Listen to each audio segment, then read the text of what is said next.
right, welcome everybody. Laura's going to give us a tip, a trick to use when it comes to the pathway to... Path to mastery. Path to mastery. So if you're in a service-based business, if you're somebody who wants to help other people, a lot of times there are these feelings that like, I'm not enough, who am I to do this?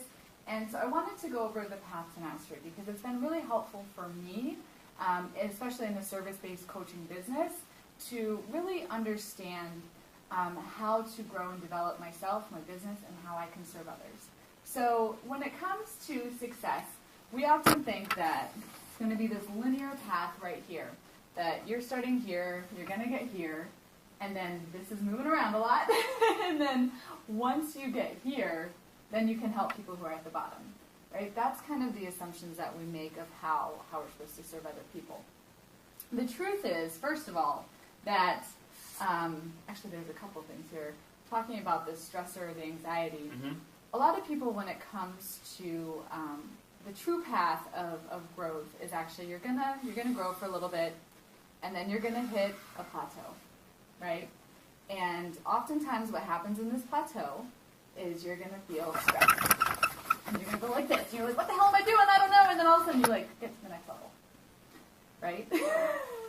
I like this area down here. You like this area? So this is called, when you're kind of in this pattern where it's like you hit a plateau and then you go, right? This is called a stressor achiever, where you hit that, you grow, you stress out, and then somehow you get to the next level, right? A lot of people function in business this way. A lot of people, it's a very exhausting path. It's a very time-consuming path. This is one that I'm very familiar with. So this is, for me, why I hire coaches and mentors, because I will oftentimes get stuck in that.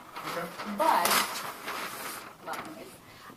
the true path to mastery actually looks like this, where you're going to have growth, and then you're going to hit a plateau, and then you're actually going to dip a little, right?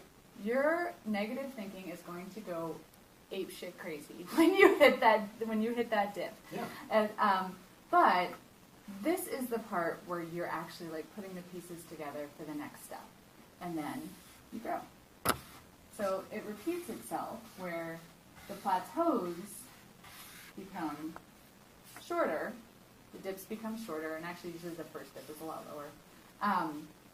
A lot of times people will hit these dips, and the pull is to go back into your comfort zone, right? When you hit the dip, it's like, oh crap, didn't work, I'm going to go back, right?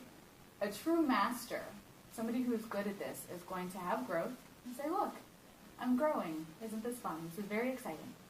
And then they're going to hit that plateau, and they're going to be like, a plateau. I've hit a plateau. To be expected, right? And then they're going to hit the dip and be like, oh, I'm experiencing my dip, right? For me, I've gotten to the point where I actually embrace the dips. This is usually where you break down, you cry, right? Yeah. I love these dips because I know right after the dip comes the breakthrough and comes the growth. So when it comes to this path, I mean, this is the true path of growth. This is the true path of mastery. And when it comes to your business, it's one that you're constantly going on. Now, the trap that people get into is they feel like they have to be up here to help people down here. The truth is, let's say like I'm here. Right? My mentors, those are my mentors. These are my coaches. My coaches have walked the path above me, and they're reaching their hand out and saying, I want to help you. I'm going to help you go through the plateaus and the dips. These people, Feel the same way. these are my clients. So I know that, first of all, I don't have to be perfect to help people. Yeah. I know that there are people, even if you're just like halfway up here, if you're like right here, there's a ton of people down here that need your help, right? And so as you start walking this path, it's about recognizing who is behind you that you can start to serve. And because I invest in mentors above me, and I have clients investing in me who are walking this path, we're all walking this together, right? And so I'm always growing, which means my client base is always growing. Okay. Right? Does that Very make sense? good. And I assume this also has no end either, right? Exactly. So Exactly. But one of the bigger mindset shifts that happens in negative thinking is like, well, I haven't gotten there yet.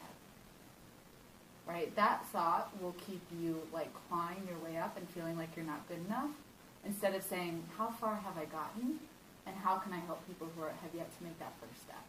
And so people who have a very linear way of thought are always thinking of what's the next objective, what's the next step, and we haven't realized necessarily how far we've come. Yes, exactly. And so I think it's being mindful of that. Another thing just on this path that I've learned is being able to ask good questions. So instead of saying, why am I stuck, why am I dipping, say, how can I go up? How can I move through this? How can I serve people back here? Very good. And this is a much better way to think about your business, to think about your growth and your development, and also your mindset. It's okay. You're going to have plateaus. You're going to have dips. It's okay.